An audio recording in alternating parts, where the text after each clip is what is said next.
Hello ladies and gentlemen, in today's video I'm thinking of bringing back some of the old style in the way I made my videos, and by this I mean I used to really consistently, basically all the time, it was my only content, make videos covering the ongoing leaks that we were getting, like rerun banners, character kit leaks.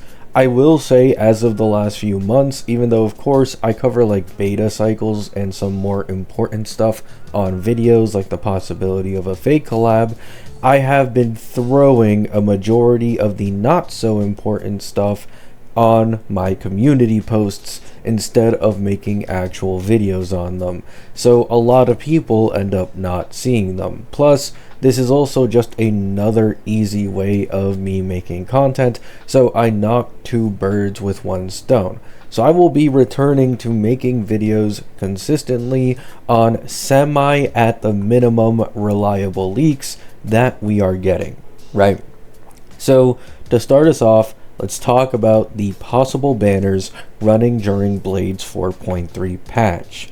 According to HSR Italia, who has a pretty good track record, the first half should be Mordenax Blade with a Yao Guang rerun banner, and the second half should be a double rerun banner with Feainon and Sirene. Now Feainon, this one isn't too surprising considering Sirene, I believe, reran in 4.0 or 4.1. I believe it was the second half of 4.0 though, so I imagined that they would rerun him or Anaxa sometime soon, and if you have to choose between the two and which one's going to make you more money, it's certainly going to be Feainon, not just because of how much more popular he is, but also because of how stupidly strong his E2 is. I've been stressing this for a very long time now.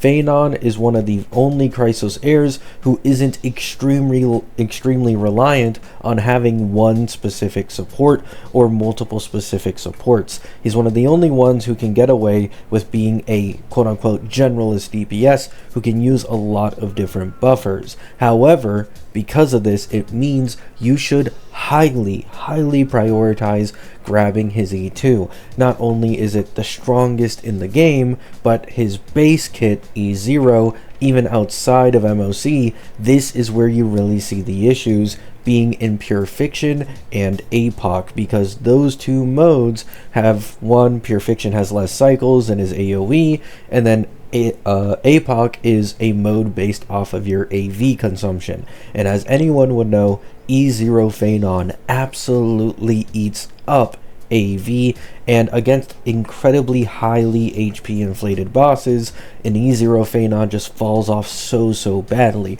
So you really want to get that E2 to make him kinda like perfect for every endgame mode, in my opinion, right?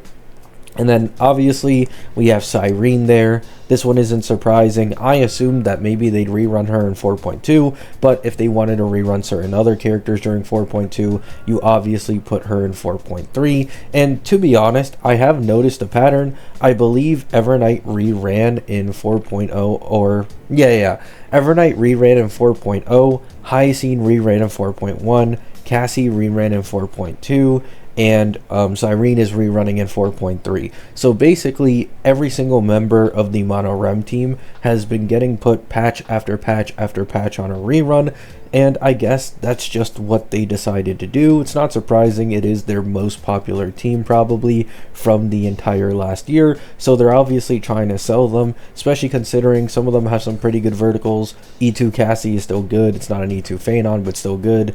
E1 Evernight and E2 Evernight are fucking amazing. E2 Sirene is a pretty big pickup for quite a few people, and E1 and E2 Hyacine is also quite strong, right? And next we have Yao Guang. Now this one isn't all too surprising. I myself predicted that Yao Guang would rerun 3 patches after her release on 4.3 right after the anniversary, because it just makes sense, right? In 4.2 you're running 2 new Elation main DPSs, both Evanesia and Silverwolf, and both of them, their best in slot AoE support is Yao Guang. So the character best to rerun right after the Annie patch, when a lot of people have milked all their pulls, is Yao Guang, because you get people, if they lose the 50-50, to spend a little extra money, and it goes a ways to be able to attain her, right? Now, I will say, I thought they'd do a Yao Guang plus Sparksy rerun on 4.3. However, I guess not. This likely means Sparksy will rerun in, I guess, 4.4 or 4.5. However, anyways, Yao Guang is definitely the priority for those looking into Elation currently. Even for Silverwolf, who I originally thought Sparksy would be a definitive best in slot for, which she is, but she isn't the most high priority character on a Silverwolf team. Surprisingly, that actually goes to Yao Guang for both of these DPSs. And then Blade, I don't think I really need to get into Blade. Blade is definitely just the best generalist support we have in the entire game currently, and he also has a pretty good damage output. He is probably the newest wheelchair that a lot of people are going to use, with like Tribby, Ashvale, and Blade, right? They all buff each other and all do a good amount of damage. So I imagine a lot of people are going to be looking at Blade. Blade is also one of the more popular male characters in the game. He's not going to sell like any main push, but he's definitely going to do a little bit, and his value is pretty high as of current, right?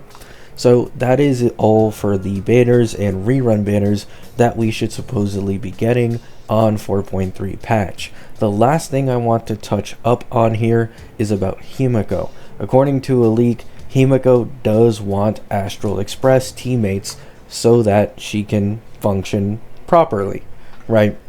Now, they did specify a few hours after this post, and it was by Luna, that she doesn't need all Astral Express teammates, meaning it's more similar to like an Acheron restriction or a Herda restriction, where they do have a, oh, I want an Erudition teammate, or Acheron, I want Nihility teammates, but the entire team doesn't necessarily need to be all Nihility or all Erudition, right? You only need one or two other teammates to fulfill this condition, and then the last one or two slots can be any other path or any other character. So it's likely that Himeko has something similar to this, where she wants one or two Astral Express members on her team, and then the rest she doesn't need to be Astral Express because she's already gotten over this restriction. So that's all I have for you guys today. Yes, I have seen a leak of Himeko's concept design that has been leaked. It's on the leaks Reddit. However, I'm not going to go over it, nor am I going to show it, because stuff like that can get me in a lot more trouble in comparison to just text leaks, right? Let me know what you guys think about the banners. Let me know what you guys think about Himeko wanting Express teammates. Hope you all have a great day. Hope you all have a great night. Peace out.